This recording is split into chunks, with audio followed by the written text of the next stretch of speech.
The so-called Freedom Convoy and their supporters began arriving in Ottawa late in January to denounce an order requiring truckers to be fully vaccinated against COVID-19 to cross Canada's land border with the U.S.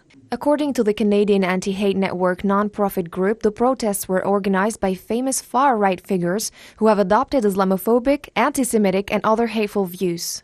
Since then, protesters have demonstrated against COVID-19 restrictions, bringing Ottawa to a standstill for more than a week. During an emergency debate in the House of Commons, Justin Trudeau said these demonstrations have to stop, adding that this pandemic was not easy for everyone. Yesterday, the City of Ottawa declared a state of emergency.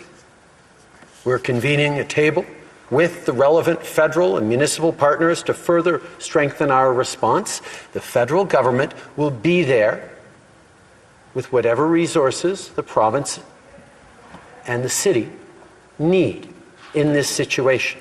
Trudeau pledged federal government support. Because our democracy is working. Just a short time ago, we had an election in this country where we asked Canadians how they wanted to keep fighting this pandemic.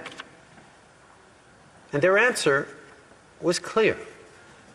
Canadians chose vaccines. They chose science. His comments came after Ottawa Mayor Jim Watson urged the federal government to send an additional 1,800 police officers and appoint a mediator to work with protesters to end the siege that has infuriated local residents.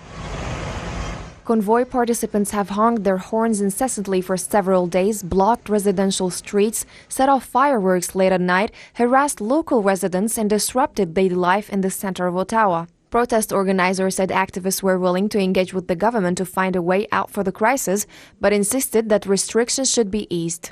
With protesters outnumbering police in the capital's center blocked, police have come under fire for the extended crisis.